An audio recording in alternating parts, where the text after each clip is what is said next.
গাজায় ধ্বংসস্তূপের ভেতরেও বেঁচে থাকার লড়াই থেমে নেই। ইসরায়েলের 2 বছরের বর্বর হামলায় সব হারানো হাজারো মানুষের মধ্যে অনেকেই এখন লড়ছেন জীবন বাঁচানোর যুদ্ধে। চিকিৎসা সংকটে যখন হিমশিম খাচ্ছে গাজার হাসপাতালগুলো, তখন আশার আলো হয়ে এগিয়ে এসেছে বিশ্ব স্বাস্থ্য সংস্থা। আহত শিশুদের চিকিৎসার জন্য বিদেশে পাঠাচ্ছে তারা। গাজায় 2 বছরেরও বেশি সময় ধরে ইসরায়েলের বর্বর হামলায় প্রাণ হারিয়েছে 68,500-এর বেশি মানুষ। আহতের সংখ্যা ছাড়িয়েছে 1,70,000। ধ্বংস হয়েছে বহু হাসপাতাল ও স্বাস্থ্যকেন্দ্র। চিকিৎসা সরঞ্জামের সংকটে চিকিৎসা পাওয়া কঠিন হয়ে পড়েছে হাজারো ফিলিস্তিনির জন্য। এমন পরিস্থিতিতে গাজায় অনেক রোগীর চিকিৎসা সম্ভব নয়। তাদের একজন ফিলিস্তিনি শিশু কিনান। আমার ছেলে তাঁবুর সামনে ছিল যখন হামলা হয়।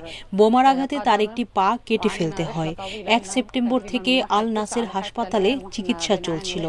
সে মানসিকভাবে ভেঙে পড়েছে, নিজেকে অন্য বাচ্চাদের মতো ভাবতে পারত না।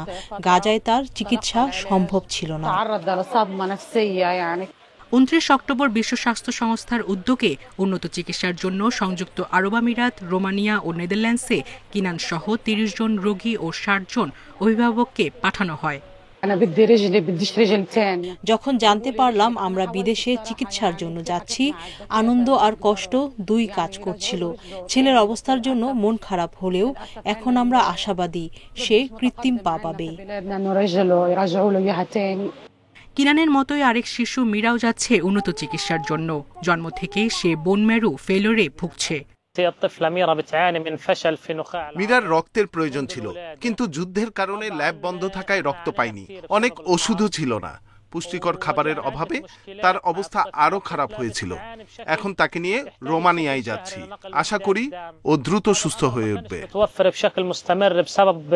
2023 সালের অক্টোবর থেকে এখন পর্যন্ত WHO সহায়তায় প্রায় 8,000 রোগীকে গাজা থেকে সরিয়ে নেওয়া হয়েছে। এর মধ্যে 5,500-এর বেশি শিশু। সংস্থাটি জানিয়েছে বর্তমানে গাজায় আরও 16,500-এর বেশি রোগী বিশেষায়িত চিকিৎসার জন্য জরুরি সহায়তার অপেক্ষায় রয়েছে। আরও দেশকে এগিয়ে আসার আহ্বান তাদের। সায়রা খান, ইন্ডিপেন্ডেন্ট নিউজ।